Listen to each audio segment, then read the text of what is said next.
Students, past paper को solve करने का सिलसिला शुरू किया हुआ था ना।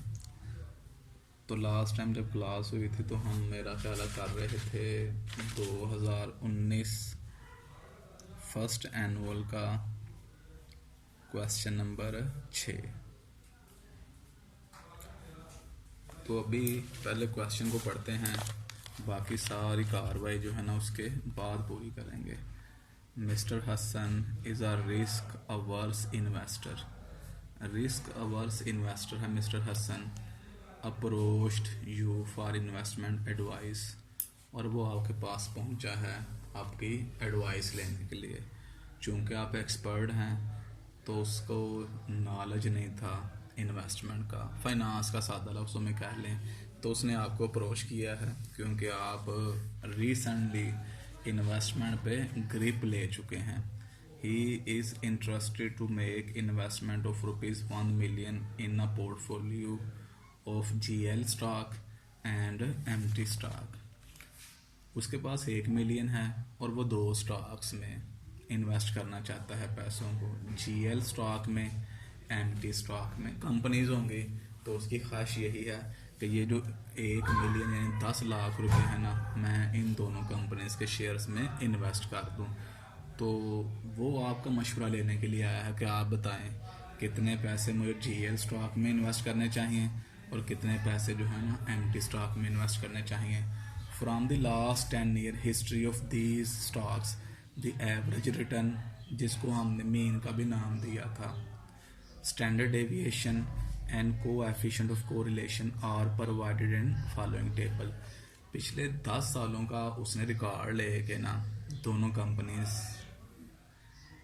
आपको एवरेज रिटर्न, स्टैंडर्ड डेविएशन और कोएफिशिएंट ऑफ कोरिलेशन खुद निकाल के दिए हुए हैं। अब ये तीनों चीज़ें आपको नहीं निकालनी पड़ेंगी। तो नीचे टेबल में देखें 3 कॉलम है।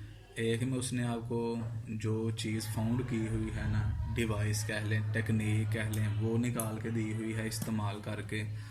GL स्टॉक के नीचे GL स्टॉक के फिगर्स आपको नज़र आ रहे होंगे और एम्प्टी स्टॉक के नीचे आपको एम्प्टी स्टॉक के, और कोरिलेशन उसने अलग से दिया हुआ है -1। 14% है, एम्प्टी स्टॉक का भी 14% है और स्टैंडर्ड डेविएशन 1.41% पहले स्टॉक का है, 1.141% जो है ना वो दूसरे स्टॉक का है। ये उसने आपको एवरेज रिटर्न मतलब मीन्स, स्टैंडर्ड डेविएशन और कोरिलेशन कोएफिशिएंट निकाल के दिए हुए हैं। रिक्वायरमेंट पढ़ लें। रिकमेंड एन इन्वेस्टमेंट स्ट्रेटजी, कहता है कि ऐसी उसको स्ट्रेटजी बना के दें। साथ उसने ब्रैकेट में लिखा हुआ है क्योंकि आपको पता हो सकता है ना चले कि स्ट्रेटजी से वो क्या मुराद ले रहा है, तो उसने वाजे कर दिया है weight of each stock in portfolio, कि हर स्टॉक का वेट मतलब 1 मिलियन का प्रपोर्शन। 1 मिलियन में से सादा लफ्ज़ों में कह लें कितने पैसे हमें GL स्टॉक में इन्वेस्ट करने चाहिए और कितने पैसे जो है ना हमें एम्प्टी स्टॉक में इन्वेस्ट करने चाहिए। To mister Hasan so that his portfolio of GL and MT will yield 14% return with zero risk, ताकि जो पोर्टफोलियो का रिटर्न है ना वो उसको कितना दे कमा के 14%। सादा लफ्ज़ों में वो यूँ कह रहा है कि मिस्टर हसन ये चाहता है कि जो मैं पोर्टफोलियो जनरेट करूँ ना उसका जो रिटर्न है वो 14% हो। तो मुझे कितने पैसे GL स्टॉक में और कितने पैसे एम्प्टी स्टॉक में इन्वेस्ट करने चाहिए। कमाना 14% चाहता है ओवरऑल पोर्टफोलियो पे, और साथ ये चाहता है कि मुझे बताया जाए कितने पैसे मैं GL स्टॉक के शेयर्स में इन्वेस्ट करूं, कितने पैसे मैं एम्प्टी स्टॉक के शेयर्स में इन्वेस्ट करूं। Support your recommendation with the calculation of portfolio return and risk, कहता है कि आपने पोर्टफोलियो रिटर्न और पोर्टफोलियो रिस्क, रिटर्न से मुराद ले रहा है एक्सपेक्टेड रिटर्न और रिस्क से मुराद ले रहा है स्टैंडर्ड डेविएशन।